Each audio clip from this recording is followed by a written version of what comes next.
আল্লাহর নবীকে ছোটবেলা থেকে লালন পালন করেছে, কোলে কাখে নিয়েছে, মুখে তুলে খাইয়েছে, বাজারে নিয়ে বেরিয়েছে এবং এই কিশোর বয়সে নবী করিম সাল্লাল্লাহু আলাইহি ইসলামকে সঙ্গে নিয়ে সিরিয়া পর্যন্ত ব্যবসার সফর করেছে, নবীকে যুবক বয়সে বিয়ে শাদী করিয়েছে এবং কাফেরদের সমস্ত অত্যাচার থেকে বুক আগলে রেখে নবীকে রক্ষা করার চেষ্টা করেছে। আল্লাহর নবীর ভালোবাসায় সে নবীর সঙ্গে 3 বছর কারাবরণ করেছে, ঠিক না? এই মানুষটা নবীর সামনে বাড়ির বিছানায় শুয়ে মারা গেছে, কিন্তু ঈমান আনে নাই। নবী আবদার করেছেন, অনুরোধ করেছেন, কান্নাকাটি করেছেন, পায়ে ধরেছেন, হাতে ধরেছেন, কানে কানে বলেছেন যে চাচা আপনি খালি আমার কানে কানে বলেন যে আপনি মুমিন, আপনি আল্লাহরে চিনতে পারছেন, বুঝতে পারছেন, মানতে পারছেন, আমাকে মানেন, আমি যে রাসূল এটা আপনার বিশ্বাস, এই কথাটা আমাকে কানে কানে বলেন। এইটুকু বললেও তো আমি একটা উপায় হয় আল্লাহর কাছে আপনার জন্য আমি চাইতে পারি, ঠিক কিনা বলেন? এইটুকু সে করে নাই। তাহলে কি বোঝা গেল? শ্রেষ্ঠ নবীর আপন চাচা হইলে কি মুমিন হবে? শিওর? যাদের কথা বললাম তারা কি হতে পেরেছে? অথচ হযরত ইব্রাহিম আলাইহিস সালাম হচ্ছেন খলিলুল্লাহ, বলেন সুবহানাল্লাহ। আমাদের নবী রাসূলুল্লাহ এবং হাবিবুল্লাহ, বলেন সুবহানাল্লাহ। আল্লাহর খলিল, আল্লাহর হাবিব, আল্লাহর প্রিয়, আল্লাহর দোস্ত, আল্লাহর প্রেমিক ছিলেন তারা। আল্লাহ তাদের প্রেমিক ছিলেন। তারা কি তাদের আপন পিতা, আপন সন্তান, আপন স্ত্রী, আপন চাচার জন্য আল্লাহর কাছে দোয়া করেন নাই? কম করেছেন না অধিক করেছেন? নিরস দোয়া না সরস দোয়া? কিন্তু যাদের জন্য দোয়া করা হয়েছে আল্লাহ রাব্বুল আলামিন সেই ব্যক্তিদের অন্তরগুলিকে ঈমান দেওয়ার উপযুক্ত মনে করেন নাই, ঠিক কিনা? ঈমান পাওয়ার উপযুক্ত যোগ্য সেই অন্তরগুলিকে আল্লাহ মনে করেন নাই, এই জন্য ঈমান দেন নাই। আল্লাহই বলেছেন মাইয়াহদিহিল্লাহু ফালা মুদিল্লা লাহু ওয়া মান ইউদ্লিলহু ফালা হাদিয়া লাহু। আমি আল্লাহ যাকে হেদায়েত প্রদান করি তাকে পথভ্রষ্ট কেউ বানাতে পারে না, পথহারা কেউ রাখতে পারে না। যাকে আমি পথহারা বানায় ফেলি তাকে কেউ পথে আনতে পারে না, খালি টানতে পারে, টানতে পারে, আনতে পারে না, ঠিক কিনা? সেই রব্বুল আলামিন যার নির্দেশ ছাড়া ঈমান পাওয়া যায় না, যার অনুমতি ছাড়া ঈমান নসিব হয় না, যার ভালোবাসা মহব্বত ছাড়া ঈমান নসিব হয় না, যে অন্তরগুলিকে তিনি ভালো না বাসলে, তিনি সিলেক্ট না করলে ঈমান সেখানে আসে না, সেই আল্লাহ বাংলাদেশের শতকরা 94.6% মানুষকে ঈমান দান করেছেন। বলি আলহামদুলিল্লাহ। বিস্ময়কর ব্যাপার, বলতে হবে সুবহানাল্লাহ। গৌরবের ব্যাপার, গৌরবে বুকটা ভরে আমরা বলি আল্লাহু আকবার। এই সৌভাগ্য আল্লাহ পাক আমাদেরকে দান করেছেন। অথচ আমরা নবীর পরিবারের না,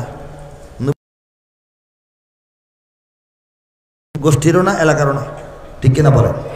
কোথায় আরব ভূমি, হাজার হাজার মাইল দূরে বাংলাদেশ, কোথায় নবী সাহাবীদের জামানা, ১,৫০০ বছর পরে আমরা মানুষ। ইমানের দাওয়াতটুকুই তো আসার কথা না ভালোভাবে, কিন্তু সেই ইমান খালি আসে নাই, ইমান অন্তরে অন্তরে স্থাপিত হয়েছে এবং বাংলাদেশ হয়ে গেছে ইমানের দুর্গ, ঠিক কিনা?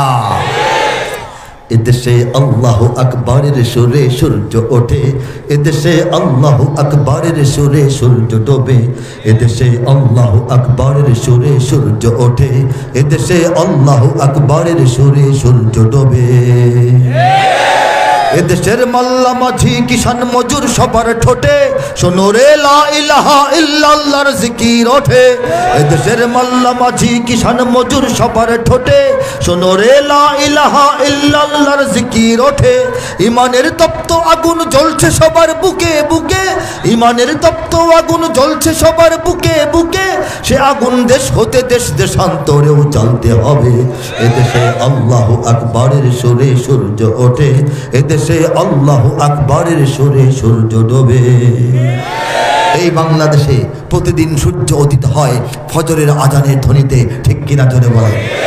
প্রতিদিন সূর্য অস্তমিত যায় মাগরিবের আজানের ধ্বনিতে, ঠিক কিনা জোরে বলেন? ইমানের তপ্ত আগুন জ্বলছে সবার বুকে বুকে, ঠিক কিনা বলে? কার কার বুকে আগুনটা আছে হাত তুলে তাকবীর দিয়ে সারা দুনিয়াকে দেখিয়ে দিন।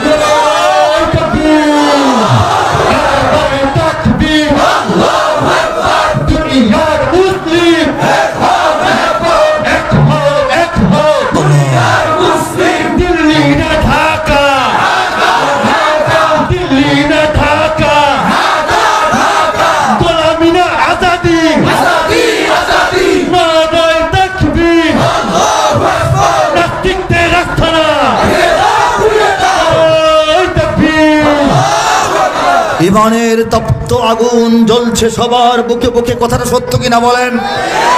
ততটুকুই সত্য, সে আগুন দেশ হতে দেশ দেশান্তরেও জ্বালতে হবে। আমরা প্রস্তুত আছি কিনা বলেন?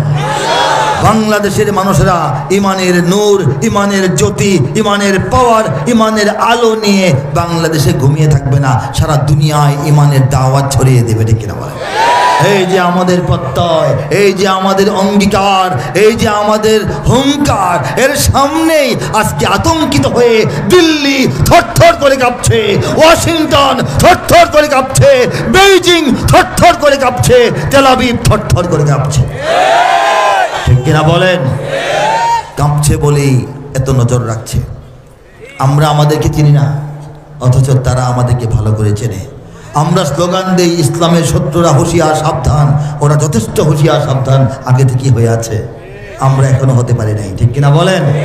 হুঁশিয়ার সাবধান হইতে হবে আমাদের, ওরা হুঁশিয়ার আছে, কি করতে হবে সব করতেছে, কিন্তু সাফল্য পাচ্ছে না। কারণ আল্লাহ বলেছেন ওয়ামাকারু ওয়ামাকার আল্লাহ আল্লাহু খায়রুল মাকিরিন। তারা ষড়যন্ত্র করে, আমি আল্লাহ আমার পরিকল্পনা আগে থেকে ঠিক করে রাখি, আমি আল্লাহই সর্বোচ্চ পরিকল্পনাবিদ। তারা চেষ্টা করবে, আচ্ছা আচ্ছা, হ্যাঁ তারা চেষ্টা করবে কিন্তু ব্যর্থ হবে। এটা কে বলে দিয়েছেন? আল্লাহ বলে দিয়েছেন। দেখেন, এদেশের পথে ঘাটে, এদেশের বাজার হাটে, এদেশের এদেশের এদেশের এদেশের এদেশের গঞ্জে গ্রামে খুদার নামের তসবিহাতে কত পীর আউলিয়াদের অশ্রু ঝরে গভীর রাতে। যে দেশের সন্তানেরা মক্তবে যায় কোরআন বুকে, সে দেশে আল কোরআনের শাসন কায়েম করতে হবে। এদেশে আল্লাহু আকবরের সুরে সূর্য ওঠে, এদেশে আল্লাহু আকবরের সুরে সূর্য ডোবে। আল কোরআনের শাসন কেউ কায়েম করবে না, কোনো দল করবে না, দলের পরিবর্তন হবে, কোরআনের শাসন পাবেন না। কেন পাবেন না? এটা খুব সহজ। যদি গণভোট দেওয়া হয় বাংলাদেশে যে আইন কানুন বিচার আচার এবং অর্থ ব্যবস্থা, আমাদের সব শিক্ষা ব্যবস্থা সংস্কৃতি চলবে নাকি অন্য ব্যবস্থায় চলবে, হ্যাঁ না ভোট দিলে ইসলাম বিজয়ী হবে। এই ভোটটা দেওয়ার সাহস কোনো সরকারের কোনো দলের নাই, এটা দিবে না।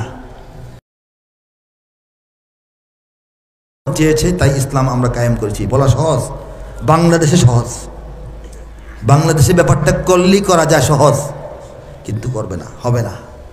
সুন্দর সুন্দর কথা সবাই মঞ্চে বলবে, সবাই সব দলের মানুষ বলবে, কিন্তু এই ব্যাপারটা হবে না, ঠিক কিনা বলেন? এটার জন্য সংগ্রাম করতে হবে, জনমত তৈরি করতে হবে। এত এত মুসলমানের দেশ, আল্লাহ যে দেশটাকে ভালোবেসে ইসলাম দান করেছেন, আল্লাহ যে দেশটাকে ভালোবেসে ইসলাম দান করেছেন, এতে কোনো সন্দেহ নাই।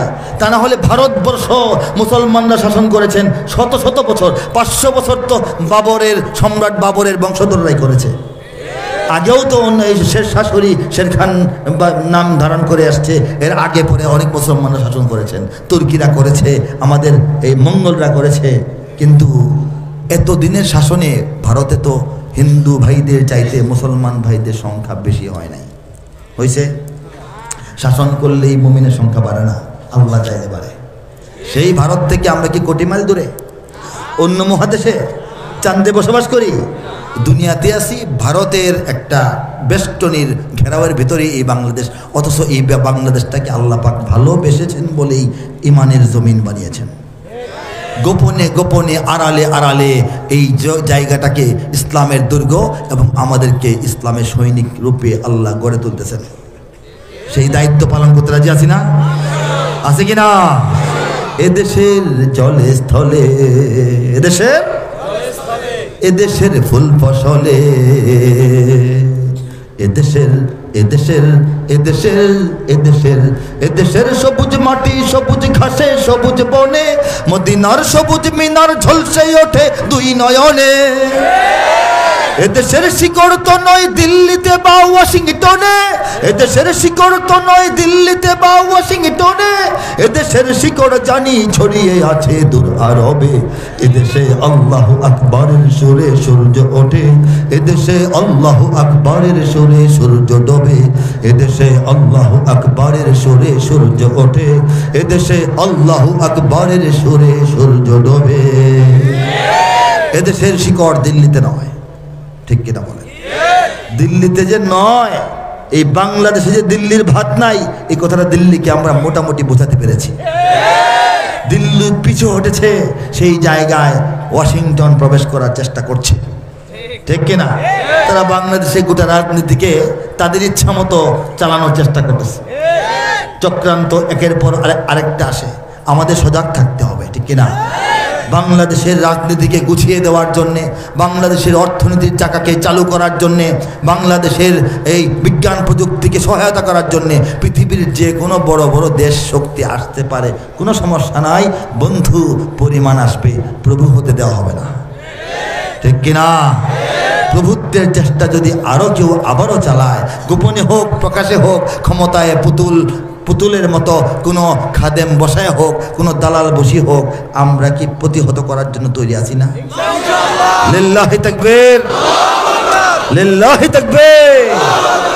বাংলার ইতিহাসে যখনই শত্রু আসে পালাবার পথ খুঁজে পায় না, বাংলার ইতিহাসে যখনই শত্রু আসে পালাবার পথ খুঁজে পায় না। ইংরেজ বেনিয়ারা এখানে খেয়েছে, তারা পালিয়ে গিয়েছে, পাক হয় না। ইংরেজ বেনিয়ারা এখানে খেয়েছে, তারা পালিয়ে গিয়েছে, পাক হয় না। বুঝেনিক আমেরিকা, বুঝেনিক ইন্ডিয়া, বুঝেনিক রাশিয়া ও চায়না, বুঝেনিক আমেরিকা, বুঝেনিক ইন্ডিয়া, বুঝেনিক রাশিয়া ও চায়না। মুমিনের এই মাটি ইমানের এই ঘাটি কিছুতেই কেড়ে নেওয়া যায় না। মুমিনের এই মাটি ইমানের এই ঘাটি কিছুতেই কেড়ে নেওয়া যায় না, যায় না, না না। মুমিনের এই মাটি ইমানের এই ঘাটি কিছুতেই কেড়ে নেওয়া যায় না। সাহাবায়ে কেরামের আগমনে এই দেশ হাজারো বছর আগে ধন্য। ওলিদের মেহনতে গড়ে ওঠা এ জমিন কোটি কোটি মুমিনের জন্য, কোটি কোটি মুমিনের জন্য। এ মাটির ভাজে ভাজে শহীদের খুন আছে, এ জমিন কখনো শুকায় না। এ মাটির ভাজে ভাজে শহীদের খুন আছে, এ জমিন কখনো শুকায় না, এ জমিন কখনো শুকায় না। মুমিনের এই মাটি ইমানের এই ঘাটি কিছুতেই কেড়ে নেওয়া যায় না, যায় না, না না। মুমিনের এই মাটি ইমানের এই ঘাটি কিছুতেই কেড়ে নেওয়া যায় না। এখানে লক্ষ প্রাণ আকাশে দেয় আজান, জমিনে লুটায় কোটি কোটি শির। এখানে হাওয়ার আগে হাজারো কণ্ঠে জাগে, দিকে দিকে নারায়ে তাকবীর, দিকে দিকে নারায়ে তাকবীর। এখানে লক্ষ লক্ষ মসজিদ থেকে লক্ষ লক্ষ মুয়াজ্জিন প্রতিদিন 5 বার আল্লাহু আকবার আজানের ধ্বনি এই বাংলাদেশের আকাশে বাতাসে ছড়িয়ে দেয়। সেই আযান যখন ধ্বনিত প্রতিধ্বনিত হয়, তখন কোটি কোটি কপাল, কোটি কোটি শির, কোটি কোটি মাথা এই বাংলাদেশের পবিত্র জমিনের ধুলোবালির মধ্যে আল্লাহকে উদ্দেশ্য করে সিজদায় লুটিয়ে পড়ে। কোন জমিনে? গর্ব সহকারে বলেন আমাদের এই জমিনে। আঙ্গুল দিয়ে দেখায়া বলেন এই জমিনে। কোন জমিনে? এই জমিন কেড়ে নিতে কাউকে দেব? কেড়ে নিতে দেব? দলিল বিক্রি হয়ে যায়। ক্ষমতায় যারা থাকে তারা ক্ষমতা থেকে যেতে আর না নামতে হয়, ক্ষমতায় ধরে রাখার জন্য এরা এই দলিল বিদেশের কাছে বিক্রি করে দেয়। আবার ক্ষমতায় যাওয়ার জন্য কেউ কেউ বিদেশের কাছে আগে দলিল বিক্রি করে রাখে। আমাদেরকে ক্ষমতায় আনেন, আপনাদের সব খেদমত আঞ্জাম দেব, ঠিক কিনা বলেন? দলিল হাত ছাড়া হয়, দলিল বেহাত হয়, এই হাত থেকে সেই হাতে যায়।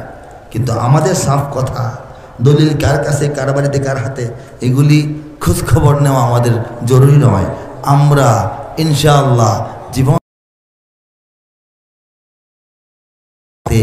আমরা এই জমিনের দখল ছাড়ব না।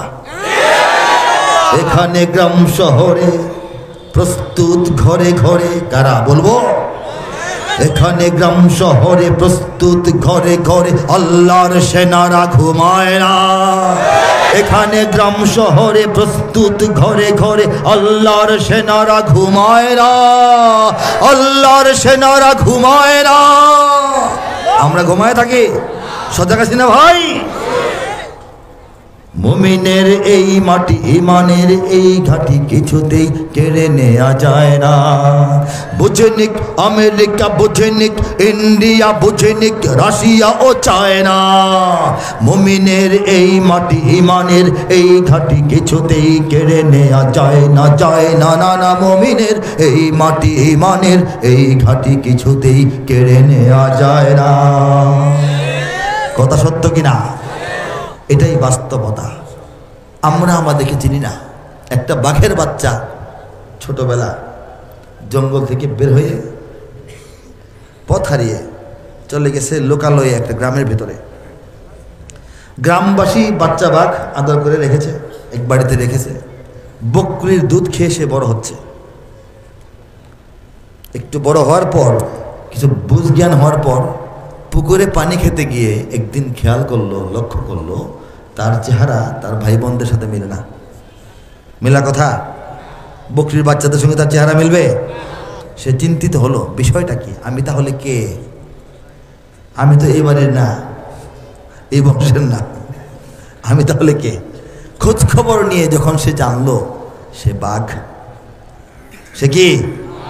বাঘের বাচ্চা। আর বাঘ কি জিনিস এটা যখন সে জানতে পারলো, ঠিক সেদিন, সেই মুহূর্ত থেকে তার চলায়, তার বলায়, তার থাবায়, তার নখরে, তার দৌড়ে, তার চাহনিতে, তার তাকানোতে, তার গর্জনে, তার লম্ফে জম্ফে বাঘের চরিত্র সে ধারণ করল।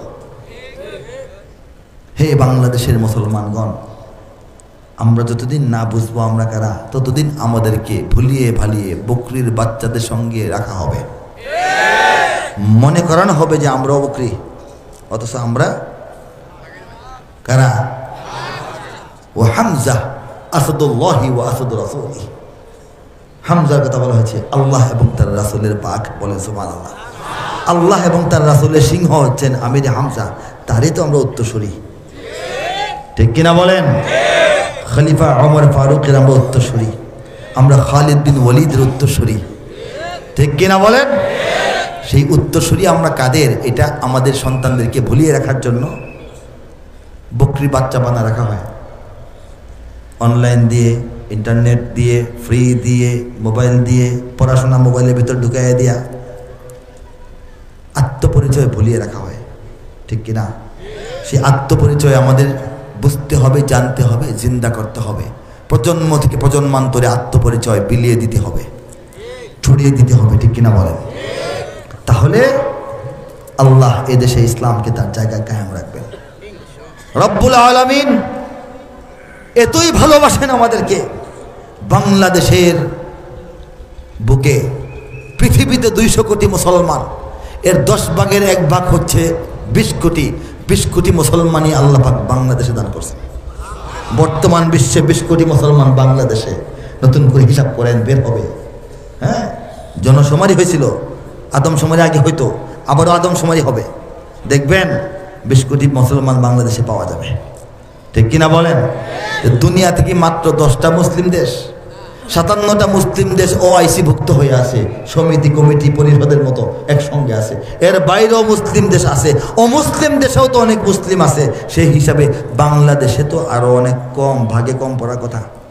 কিন্তু আল্লাহ পাক এই সাগর পাড়ের দেশ, এই বন জঙ্গলের দেশ, এই পোকামাকড়ের দেশ, এই গরিব মানুষের দেশ, এই অশিক্ষিত মানুষের দেশ, এই পেক্কাদা মাটির দেশটাকে এতই পছন্দ করেছেন, ইমানের ঘাঁটি বানিয়ে ফেলেছেন।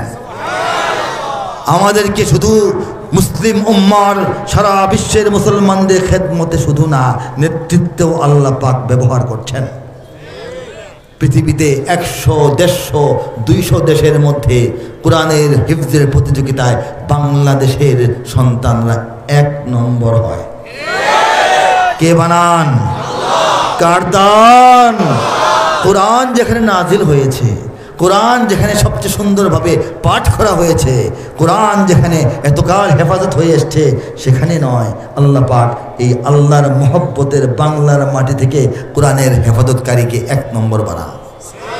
আমাদের বাচ্চারা মাদ্রাসায় পড়ে, সকালবেলা আলু ভর্তা আর ডাল দিয়া ভাত খায়া খায়া হাফেজ হইয়া দুনিয়ার 1 নম্বর জায়গায় বাইতুল্লাহর চত্বরে গিয়া প্রতিযোগিতায় 1 নম্বর হয়ে আসে। কার ইচ্ছা? কার দান? দেখেন গোটা বিশ্বে দাওয়াত এবং তাবলীগের যে মিশন, সমস্ত নবীদের যে মিশন ছিল, সেই মিশন চলমান বিশ্বের মিশন, সেই মিশনের সবচাইতে বড় জামায়াত ইজতিমা এটা বাংলাদেশের রাজধানীর বুক চিরে বয়ে যাওয়া তুরাগ নদীর পাড়ে অনুষ্ঠিত হয়। আপনারা মনে করেন না দুনিয়ার সব দেশে দেশে মনে হয় 10টা 20টা মনে হয়, একটা বোধহয় বাংলাদেশে হয়, এটা মনে করবেন না।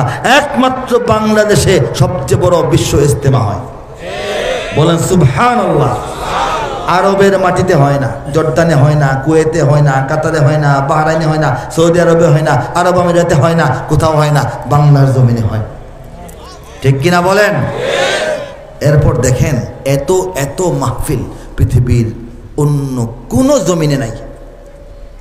শীতকালে 3-4 মাসে হাজার হাজার মাহফিল পৃথিবীর অন্য কোনো দেশেই নাই, কোনো দেশে না।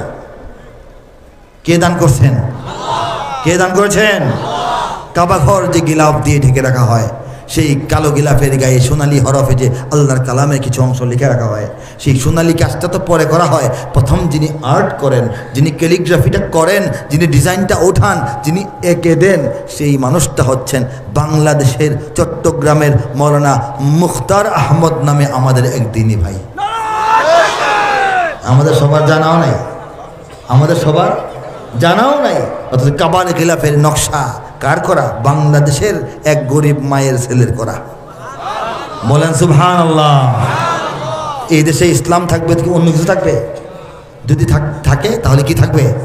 ইসলাম থাকবে। বাংলাদেশের সব মানুষের নাম বদলাতে পারে, বইয়ের পাতায় স্বাধীনতা সংগ্রাম বদলাতে পারে, বঙ্গোপসাগরের সব পানি যেতে পারে শুকিয়েও, গোটা রাজধানী গিলে নিতে পারে বুড়ি গঙ্গার ঢেউ, সুন্দরবন কেটে হতে পারে ইটের হয়ে খুঁজতে পারেন চাকরি, চোর গুন্ডারা পেয়ে যেতে পারে মন্ত্রীর মর্যাদা, আইনের ফাঁকে কালো টাকা সব হয়ে যেতে পারে সাদা। অনেকেই বলে এই দেশ নাকি হুজুগে জাতির দেশ, দফায় দফায় বদলায় এর রংঢং পরিবেশ, তাই বলে ইসলাম তো এ দেশে হুজুগে হবে না শেষ, হুজুগে হবে না শেষ। ইসলাম এ মাটির পরতে পরতে জনপদে ঘরে ঘরে, ইসলাম এ জাতির 90% মানুষের অন্তরে, ইসলাম নিয়ে কেউ ছিনিমিনি খেলে এমন শক্তি নেই। আর কিছু থাক না থাক এদেশে ইসলাম থাকবে, সব কিছু বদলে যাক এদেশে ইসলাম থাকবে। আর কিছু থাক না থাক এদেশে ইসলাম থাকবে। কে রাখবেন? কে রাখবেন? দেখেন 2010-এ লেখা, 14 বছর আগে, তাই না? আজকে লেখা না, 1 বছরের মধ্যে লেখা না, 14 বছর আগে লেখা। আর কিছু থাক না থাক এদেশে ইসলাম থাকবে। পরিবর্তন হইতে পারে, কত কিছুর পরিবর্তন হয়ে যায়। কেন্দ্রীয় কারাগার ছিল ঢাকার ভিতরে, গেছে কেরানীগঞ্জে, তাই না? গণভবনে আগে প্রধান নির্বাহী থাকতেন, হাঁস মুরগি পালতেন, শাক কচুর শাক করতেন, বতুয়া শাক করতেন, মাছ টাছ ধরতেন, ঠিক না? এখন যিনি প্রধান নির্বাহী দেশ চালাচ্ছেন তিনি কি গণভবনে থাকেন? থাকেন আর একটা জায়গা, তাই না? এইগুলি চেঞ্জ হইতে পারে। জাতীয় পতাকা পরিবর্তন হয়, জাতীয় সঙ্গীত পরিবর্তন হয়, সংবিধান তো পরিবর্তন হইতে হইতে এখন বলে যান বাসা আর কত, ঠিক না? জনগণ যদি চায়, ভোট দিয়ে চাইলেও হয়, বিপ্লবের মাধ্যমে হয়, আল্লাহ চাইলে তো হবেই। কিন্তু বাংলাদেশে যত যা কিছুই হোক ইসলাম থাকবে, ঠিক কিনা? বইয়ের পাতায় স্বাধীনতা সংগ্রাম বদলাতে পারে, জানুয়ারির বইয়ে বদলাইছে না? মিশা বলছিলাম। শিল্পপতিরা দেউলিয়া হয়ে খুঁজতে পারেন চাকরি। শিল্পপতিরা কি বাঁচার জন্য দাড়ি কামান নাই?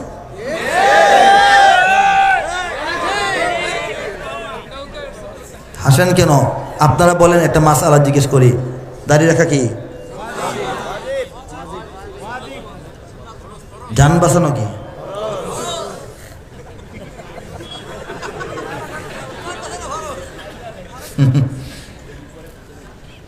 মাসলা খুঁজে পেয়েছে, বেকল মনে করেন না, আকলমন্দ, তারা আকলমন্দ। ঠিক আছে, গণতন্ত্র নিয়ে কি বলবো? গণতন্ত্র বা গাইব গণতন্ত্রের প্রশ্ন যেহেতু আসছে, একটা মিনিট বলি। গণতন্ত্র একটা পশ্চিমা গণতন্ত্র আর একটা ইসলামী গণতন্ত্র। পশ্চিমা গণতন্ত্র, ইসলামী গণতন্ত্রকে গণতন্ত্র বলে না, বলা হয় গণ অধিকার, জনগণের অধিকার। তন্ত্র কি?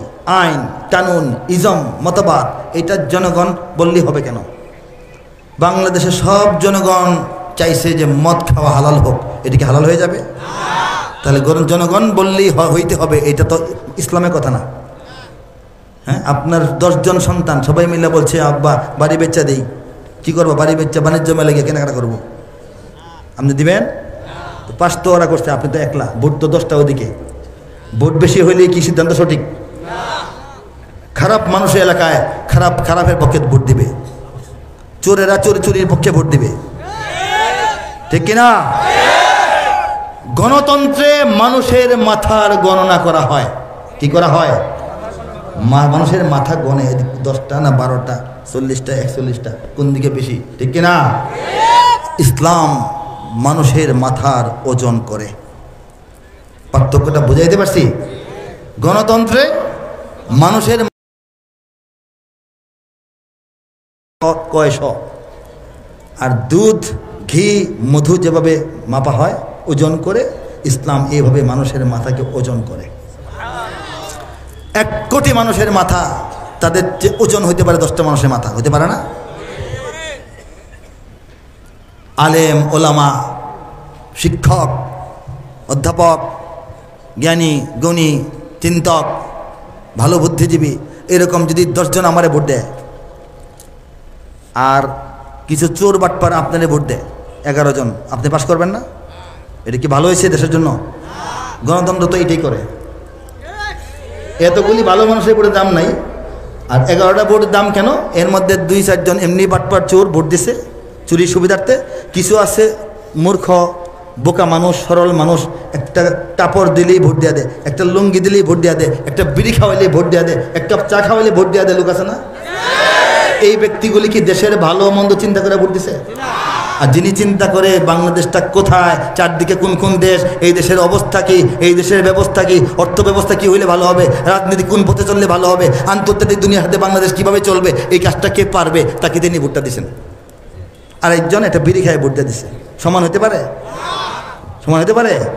গণতন্ত্রে সব সমান। এগুলি গণতন্ত্রের ভুল, এগুলি গণতন্ত্রের।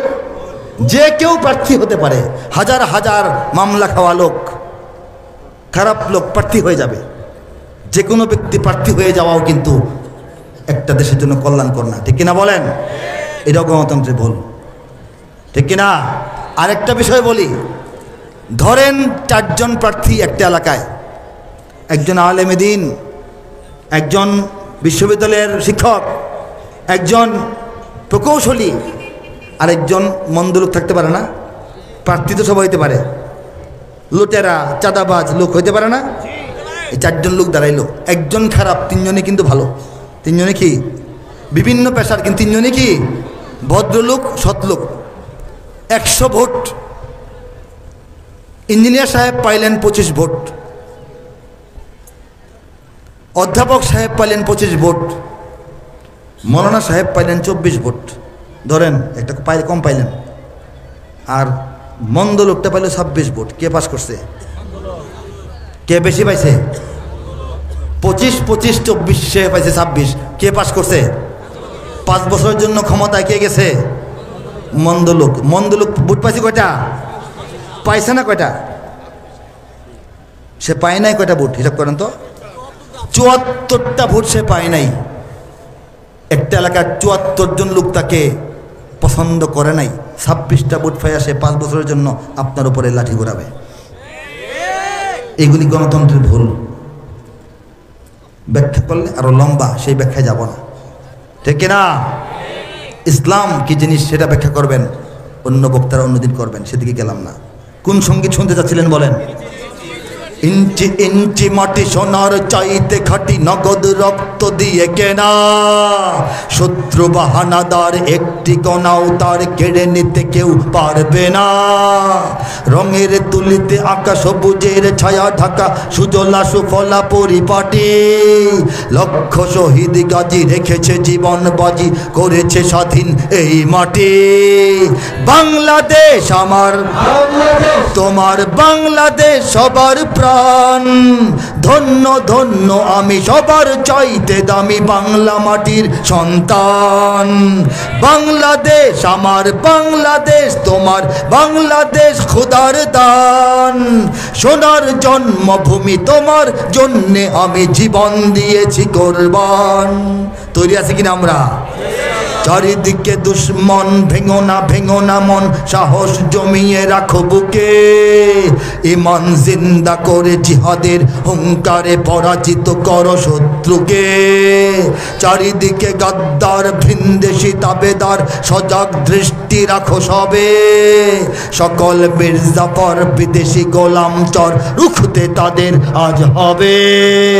বাংলাদেশ আমার, তোমার বাংলাদেশ খোদার দান, সোনার জন্মভূমি তোমার জন্যে আমি জীবন দিয়েছি কোরবান। ঠিক কিনা বলেন? তৈরি আছি কারা আমরা বলেন? লিল্লাহি তাকবীর, লিল্লাহি তাকবীর, লিল্লাহি তাকবীর। ব্যক্তিগতভাবে আমি মহিব খান কোনো রাজনৈতিক দলের সদস্য না, সাধারণ দলেরও না, কোনো ইসলামী দলেরও না, জেনে রাখা ভালো আপনাদের। জামাত ইসলামী তো অবশ্যই না, অন্য যে ইসলামী দলগুলির নাম শোনেন কোনোটারই আমি সদস্য না, কোনো ইসলামী দল বা অন্য দলের সদস্য না। আমি ইসলামের পক্ষে কথা বলি, সঙ্গীত কবিতা প্রচারণা যেন সমস্ত ইসলামপন্থীদের উপকার হয়, ঠিক কিনা বলেন? দলীয় কোনো বিবেচনায় আমাকে দেখবেন না।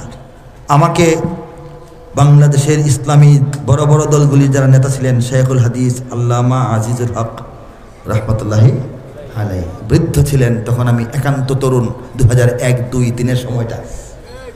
হজরত মুফতি ফজলুল হক আমিনী ছিলেন না রহমতুল্লাহি আলাইহি, হজরত সৈয়দ ফজলুল হক রহমতুল্লাহি আলাইহি, পীর সাহেব, মরহুম পীর সাহেব চরমোনাই, তাদের সঙ্গে আমার দেখা সাক্ষাৎ, কথাবার্তা, আলাপ আলোচনা হয়েছে তরুণ বয়সে, কিন্তু অধিক মহব্বত করতেন। চরমোনাই পীর সাহেব আমাকে ওনার বাড়িতে ব্যক্তিগত দাওয়াত করছিলেন, মাহফিল ছাড়া এমনি। ওখানে গিয়া বর্তমান পীর সাহেব যিনি আছেন সৈয়দ রেজাউল করিম, তাই না? হ্যাঁ, দামাত বারাকাতুহুম, তিনি তখন ওখানকার সম্ভবত চেয়ারম্যান এলাকার। হ্যাঁ, তিনি আমাকে নিয়ে বেড়াইছিলেন। ওনাদের দাদার কবর, মসজিদ, 2টা মাদ্রাসা, মাঠ, ঘোড়ার বাচ্চা ছিল মাঠের মধ্যে, ঘোড়া পালা হইতো, ঠিক আছে? বড় হুজুর যিনি দুনিয়াতে নাই, উনি বলছিলেন যে খান সাহেব কি একটা ঘোড়ার বাচ্চা নিব কিনা জিজ্ঞেস করো, হাদিয়া। আমি বলছি ঢাকা শহর নিয়ে ঘোড়ার বাচ্চা নিয়ে কী করবো? সুসম্পর্ক। মৌলানা ফজলুল হক আমিনী প্রেস ক্লাবের কর্মী সমাবেশে বলছিলেন যে মুহিব খান মুসলমানদের কবি, তাকে আমি নির্দিষ্টভাবে আমার দলে আসতে বলবো না, কেউ বলবেন না। কে বলছেন? আল্লামা ফজলুল হক আমিনী রহমতুল্লাহি আলাইহি। ঠিক তদ্রুপ শেখুল হাদিস আল্লামা আজিজুল হক রহমতুল্লাহি আলাইহি, তিনি তার মাদ্রাসায় মোহাম্মদপুরের সামনে যে 7 গম্বুজ মসজিদ ওলা মাদ্রাসা রহমানিয়া আসলটা, ওইটার 4 তলার মধ্যে পরীক্ষার হল মনে হয়, এটা মিলনায়তন, সেখানে তিনি একটা মাহফিল করেছিলেন। তখনকার স্থানীয় এমপি এবং 2 জন মন্ত্রী ওনার সঙ্গে বসা, 2001-এর পরে তিনিও তখন ক্ষমতার অংশীদার, 4 দলের এক দল, ঠিক কিনা? হ্যাঁ, ডক্টর মঈন খান ওনার সঙ্গে বসা, এমপি মাহবুবুর রহমান সাহেব ওই অঞ্চল বসা, তাদেরকে নিয়ে একটা 3 সিটের সোফায় এই 3 জন বসছেন। 3 সিটের সোফায়, লম্বা থাকে না সোফা, বসছেন। একটা ছোট্ট মঞ্চ, 4 ফিট 4 ফিট হবে, ছোট্ট একটা মঞ্চ। এখানে এশার পর থেকে রাত 10:30 11টা পর্যন্ত আমি ইসলামী গজল গিয়েছি। তিনি আয়োজনটা করেছেন রাসূলুল্লাহ সাল্লাল্লাহু আলাইহি ওয়াসাল্লামের সুন্নাহর উপর আমল করার জন্য। তিনি আশপাশের লোকজনকে বলেছেন, যারা আমাকে পরে বলেছে যে তিনি বলেছেন নবী করিম সাল্লাল্লাহু আলাইহি ওয়াসাল্লাম হাসান ইবনে সাবিত নামক সাহাবীকে, কবি সাহাবীকে কবিতা পাঠের জন্য মসজিদে নববীতে আলাদা একটা মিম্বার তৈরি করে দিয়েছিলেন। সেই সুন্নতটাই করতেছি। কাজেই আমি কোনো ইসলামী দলের সাথে নির্দিষ্টভাবে সদস্য না হয়ে আমার মতো কাজ করতেছি। কেন বললাম? কোনো রাজনৈতিক দলের সদস্য না হওয়া সত্ত্বেও এবং জন্ম থেকে আজ পর্যন্ত কোনো একটা মামলার আসামি না হওয়া সত্ত্বেও, কিছু ভাসমান মামলা হয় না একসাথে দেয় অনেকের নাম, ওই জায়গা তো আমার নাম যায় নাই, কোথাও কোনো মামলা নাই। এরপরেও বিগত আমলে এই মাদারীপুরের একটা মাহফিলে আমি এসে বসেছিলাম, মঞ্চে উঠতে দেওয়া হয় নাই। আপনাদের অনেকে জানা আছে, অনেকে জানা নাই, ঠিক কিনা বলেন? আর এই রকমের দ্বিতীয় একটা ঘটনা বাংলাদেশে কোথাও হয় নাই, বাংলাদেশে কোথাও হয় নাই। এই জন্য এত লম্বা কথা বললাম। আল্লাহ পাক আপনাদের সঙ্গে সাক্ষাৎ করিয়েছেন, আরো হবে। আর কি শুনতে চান বলেন? হ্যাঁ, আচ্ছা আচ্ছা, আস্তে আস্তে একটু শোনাচ্ছি। আমি এই পর্যায়ে আল কোরআনের কাব্যানুবাদ থেকে কিছু অংশ শোনাচ্ছি ইনশাআল্লাহ। আল কোরআনের কাব্যানুবাদ এটি একটি গ্রন্থ। এই গ্রন্থটি হচ্ছে পবিত্র কোরআনের শুরু থেকে শেষ পর্যন্ত ৬,০০০-এর অধিক আয়াতের কবিতার মাধ্যমে অনুবাদ। বলেন সুবহানাল্লাহ। কোরআনের বয়স ১৫০০ বছর। দুনিয়াতে কোরআন নাজিলের আগে, কত আগে কোরআন ছিল? আল্লাহই বলেছেন বাল হুয়া কুরআনুম মাজিদ ফি লাওহিম মাহফুজ। এই কোরআনকে আল্লাহ পাক কোনো কিছু সৃষ্টি করার আরো ৫০,০০০ বছর আগেই লিখে রাখছেন, কিন্তু দুনিয়াতে আসছে ১৫০০ বছর ধরে, ঠিক কিনা ভাই? এই ১৫০০ বছরের কোরআনের ইতিহাসে পৃথিবীর অনেক দেশে অনেক ভাষায় কোরআনের তরজমা এবং তাফসীর রচিত হয়েছে, বলি আলহামদুলিল্লাহ। কিন্তু কাব্যানুবাদ বিষয়টা ব্যতিক্রম, বিষয়টা বিরল, বিষয়টা জটিল, বিষয়টা কঠিন, বিষয়টা অস্বাভাবিক, বিষয়টা অসাধারণ, বিষয়টা এটাকে বলা হয় অচিন্তনীয়, অভাবনীয়, অসম্ভব প্রায় একটা বিষয়। কিন্তু আল্লাহ চাইলে সম্ভব। আল্লাহ চেয়েছেন, তার এক নগণ্য বান্দার হাত দিয়া পুরো কোরআনের তরজমা কবিতায় করিয়েছেন। কেন কঠিন? এত কঠিন কেন বললাম? আমি করলাম এই জন্য নয়, আল্লাহ করিয়েছেন এই জন্য হয়েছে, আমি তো করতে পারার কথা না। কিন্তু কেন বললাম? এটা করতে গেলে কাব্য মান ঠিক থাকতে হবে, ভাষার মান ঠিক থাকতে হবে, সাহিত্যের মান ঠিক থাকতে হবে, নাহু সরফ ঠিক থাকতে হবে, ফাসাহাত বালাগাত অক্ষুণ্ণ থাকতে হবে, আল্লাহর কালামের শুদ্ধতা, বরত্ব, গুরুত্ব, মহত্ব, তাৎপর্য, উচ্চতা, গভীরতা, বিস্তৃতি, লালিত্য, সাহিত্য, সৌন্দর্য, এটার যে কাব্য, এটার যে ছন্দ, এটার যে আভিজাত্য রক্ষা করে লিখতে হবে। শুরু থেকে শেষ পর্যন্ত ধারাবাহিক হতে হবে। প্রত্যেকটা আয়াতের তাৎপর্যপূর্ণ এবং পরিচ্ছন্ন ঝকঝকে অনুবাদ হইতে হবে। এই জন্য কাজটা কঠিন। আল্লাহ পাক সব কিছুর সামঞ্জস্য রেখে কাজটা করিয়েছেন। আমি একটা পৃষ্ঠা শোনাবো। আউযু বিল্লাহি মিনাশ শাইতানির রাজীম। বিসমিল্লাহির রহমানির রহিম। বিতাড়িত শয়তান থেকে চাই আল্লাহর আশ্রয়, বিতাড়িত শয়তান থেকে চাই আল্লাহর আশ্রয়, আল্লাহর নামে যিনি দয়াবান পরম করুণাময়। সূরা আর-রহমানের শেষাংশ শোনাচ্ছি। كأنهن الياقوت والمرجان فبأي آلاء ربكما تكذبان هل جزاء الإحسان إلا الإحسان فبأي آلاء ربكما تكذبان ومن دونهما جنتان فبأي آلاء ربكما تكذبان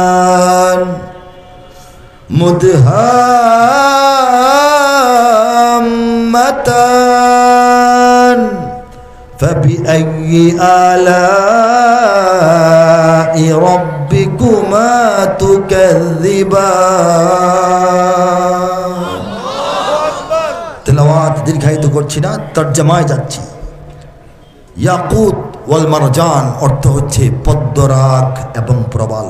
পদ্ম ফুলের যে রাগ লালিমা আর সমুদ্রের পানির নিচে সূর্যের আলোতে ঝকমক করে ঝলঝল করতে থাকা যে প্রবাল, সেই দুইটার মতো মিশ্রিত একটা রূপ প্রকাশ পাবে আল্লাহ বলতেছেন জান্নাতের হুরদের চেহারায়। পদ্মরাগ ও প্রবালের মতো উহারা দীপ্যমান, তবে তোমাদের প্রতিপালকের মানিবে না কোন দান। উত্তম কাজে উত্তম ছাড়া কিবা হবে প্রতিদান, তবে তোমাদের প্রতিপালকের মানিবে না কোন দান। এ দুটি ছাড়াও সেখানে রয়েছে আরো দুটি উদ্যান, তবে তোমাদের প্রতিপালকের মানিবে না কোন দান। উদ্যান দুটি কৃষ্ণাভ ঘন সবুজ দৃশ্যমান, তবে তোমাদের প্রতিপালকের মানিবে না কোন দান। দুটি উদ্যানে রবে চঞ্চলা ঝর্ণা প্রবহমান, তবে তোমাদের প্রতিপালকের মানিবে না কোন দান। ফাবিআইয়ি আলাই রাব্বিকুমা তুকাজ্জিবান। ফা অর্থ হচ্ছে তবে, তবুও, তথাপি, তদুপরি, এতচ্ছত্ত্বেও, এরপরও তোমরা আল্লাহর কোন নিয়ামতকে অস্বীকার করবে হে মানুষেরা, ঠিক না বলেন? তাতে ফলমূল খেজুর আনার থাকিবে বিদ্যমান। আল্লাহ বলেন ফিহিমা ফাকিহাতুন ওয়া নাখলুন ওয়া রুম্মান, বলেন সুবহানাল্লাহ।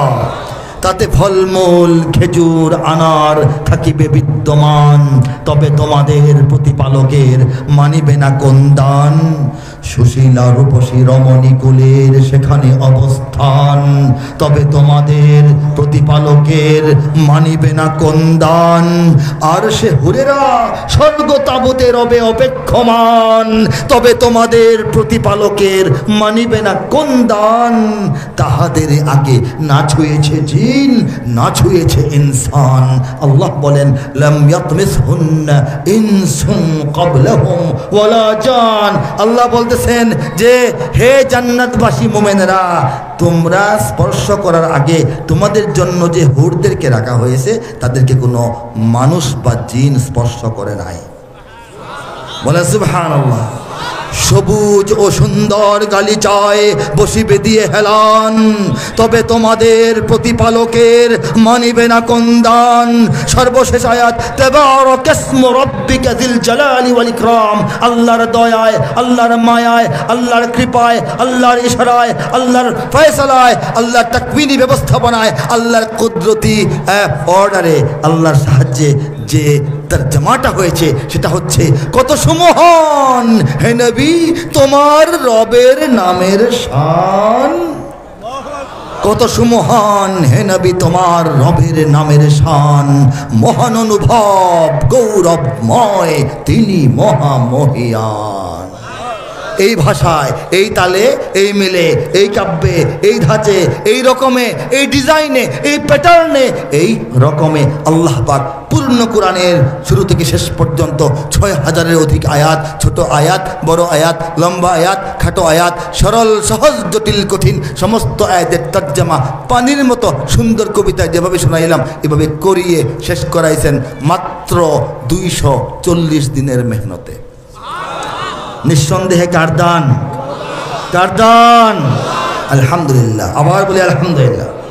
আমাদের হযরত, আমাদের মুরব্বী, আমাদের প্রিয় আজকের মেহমান মঞ্চে উপস্থিত, দেখতে পেয়েছেন সবাই? বলি মাশা আল্লাহ, আলহামদুলিল্লাহ। অনেকদিন পরে দেখা। আমি আর লম্বা সময় নেব না। এই কোরআনের কাজটি প্রত্যেকটা হাফেজে কোরআন ছেলে কোরআনের মর্যাদা বলেন সুবহানাল্লাহ। যে ছেলেটা 7 থেকে 11 বছর 10 বছর 9 বছর বয়সে 30 পারা কোরআন মুখস্থ করে, নুক্তা সহ শোনায় দেয়, এই ছেলেটা পরবর্তী জীবনে বাংলা কবিতা মুখস্থ করতে পারে না। অনেকেই, সবাই কি খুব মেধাবী হয়? অঙ্ক বুঝে না, ইংরেজি পারেই না, বড় কিতাবের আরবি মুখস্থ রাখতে পারে না, কিন্তু তাকে আল্লাহ কোরআন মুখস্থ করা দিয়েছে। দেখি তার যোগ্যতা বা মেধা, কৃতিত্ব নাকি আল্লাহর দান? এই কাব্যানুবাদ আমার যোগ্যতা, মেধা বা কৃতিত্ব নয়, এটা কার দান? এটাও কোরআনের একটা মুজিজা। কোরআনের মুজিজা কিয়ামত পর্যন্ত নানাভাবে প্রকাশ পাবে, আল্লাহ একটা করে দিয়েছেন। এটা আমি চিন্তা করে পাই না কিভাবে হয়েছে, কবে হয়েছে, কেমনে হয়েছে, এত অল্প সময়ে, ঠিক কিনা বলেন? প্রত্যেকটা পৃষ্ঠায় একদিকে আয়াতে কারিমা, পাশাপাশি বরাবর নাম্বারিং করে এর তরজমা। এভাবে সূরাতুল ফাতিহা থেকে সূরাতুন নাসের মিনাল জিন্নাতি ওয়ান নাস পর্যন্ত একটা খণ্ডে পূর্ণ কোরআন আল্লাহ লেখাইছেন। যারা সংগ্রহ করতে আগ্রহী এবং প্রস্তুতি আজকে আছে, গাড়ি থেকে সংগ্রহ করবেন। গোটা বাংলাদেশে মার্কেট মূল্য নির্দিষ্ট 1200, আমার মাহফিল থেকে 1000 টাকা দিয়ে যারা মুহিব্বিন তাদেরকে দিয়ে দেওয়ার অনুমতি প্রকাশক আমাকে দিয়েছেন। আপনারা চাইলে সংগ্রহ করতে পারেন। মাশাআল্লাহ। আর কি বলবো, আমি শেষ করছি। হযরত আসছেন, আমিও ক্লান্ত। আমি আমাদের তরুণরা আরেকটা কিছু শুনতে চাও নাকি? আবার যুদ্ধ হবে, দিয়ে শেষ করি? ঠিক আছে, আচ্ছা ঠিক আছে। আচ্ছা, গণতন্ত্র তো ব্যাখ্যাই দিয়ে দিলাম। গণতন্ত্রে মানুষের মাথা গণনা করা হয়, ইসলামী শাসনতন্ত্রে মানুষের মাথাকে ওজন করা হয়। এটাই পার্থক্য, বড় পার্থক্য, তাই না? ওজন কিছু এক বাক্যে পার্থক্য আছে।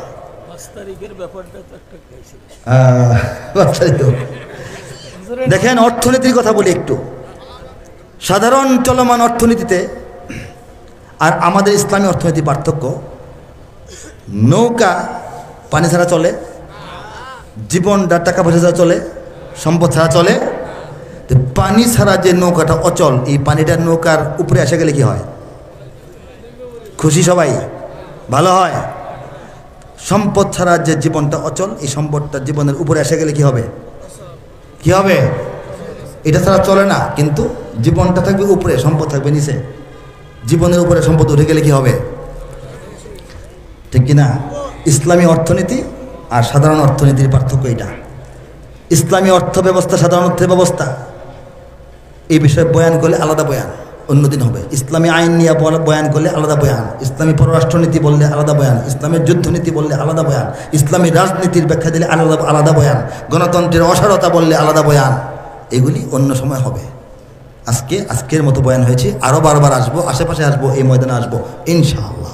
আমাদের কথা হলো যে ঈমান নবীদের পরিবারের অনেক সদস্যকে আল্লাহ পাক দেন নাই, সেই ঈমান বাংলাদেশের 20 কোটি মুসলমানকে দিয়ে দিয়েছেন। এই জন্য সুবহানাল্লাহ, আলহামদুলিল্লাহ, আল্লাহু আকবার। এই বাংলাদেশকে আল্লাহ ইসলামের নেতৃত্বে কাজে লাগাচ্ছেন। মহাবিশ্বের ইজতেমা এখানে হয়, হিফজুল কোরআনে 1 নম্বর আমাদের সন্তানরা হয়। কাবার গিলাফের সুন্দর আর্ট, এই যে কোরআনের তেলাওয়াত আঁকা, এটা বাংলাদেশের এক মুসলমানের হাতে আঁকা হয়, ঠিক কিনা বলেন? আল্লাহ পাক এই দেশকে ভালোবেসে ঈমান দিয়েছেন, আমরা গুমরা হয়ে জাহান্নামে যাওয়ার জন্য না। আর হিন্দুত্ববাদী, ব্রাহ্মণ্যবাদী, আধিপত্যবাদী, সাম্রাজ্যবাদী ভারতের করতলে বাংলাদেশ মিসমার হয়ে যাওয়ার জন্য নয়, ঠিক কিনা বলেন? যত দিক থেকে যত আক্রমণ আসুক, যত যুদ্ধ চাপিয়ে দেওয়া হোক, সেই যুদ্ধটা আমরা করতে রাজি আছি কিনা? লিল্লাহি তাকবীর। যদি আমার দেশের সীমানা বন্ধু মুছে দিতে কেউ চায়, যদি আমার মাটির ধন সম্পদ লুটে নিতে কেউ চায়, যদি আমার সাগরে আমার পাহাড়ে ফেরায় লোভের চোখ, আমি প্রতিবাদে চলে উঠবই, তবে যা হবার তাই হোক। এই শান্ত সবুজ পতাকায় যদি পড়ে শকুনের থাবা, এই সুপ্ত বারুদ জাতি নিয়ে ফের খেলে যদি কেউ দাবা, কোটি মানুষের প্রাণের কুটিরে আগ্রাসনের হাত যদি কেউ বাড়ায়, তবে আবার যুদ্ধ হবে, আবার যুদ্ধ হবে, আবার যুদ্ধ হবে, আবার যুদ্ধ হবে, আবার যুদ্ধ হবে, আবার যুদ্ধ হবে, আবার যুদ্ধ হবে, আবার যুদ্ধ হবে। চল চল চল, ঊর্ধ্ব গগনে বাজে মাদল, নিম্নে উতলা ধরণী তল, অরুণ পথের তরুণ দল, চল রে চল রে চল। বাজিছে দামামা বাঁধরে আমামা, শির উঁচু করি মুসলমান, দাওয়াত এসেছে নয়া জামানার ভাঙা কেল্লায় ওরে নিশান। সেই ভাঙা কেল্লার নিশান আফগানিস্তানে উড়েছে, সিরিয়ার ভাঙা কেল্লায় আবার নিশান উড়েছে, বাংলাদেশের জমিনেও আবার নিশান উড়বে। সেই নিশান নিয়ে আমরা আখেরি লড়াইয়ের যে ময়দান, সেদিকে আস্তে আস্তে আগাতে শুরু করব। যদি পথিমধ্যে ডিস্টার্ব বেশি করে, তাহলে আমরা বাধ্য হব দিল্লির লাল কেল্লায় কয়েক ওয়াক্ত নামাজ পড়তে। তৈরি আছেন কি? বলে وآخر دعوانا أن الحمد لله رب العالمين والصلاة والسلام على سيد المرسلين. السلام عليكم ورحمة الله وبركاته.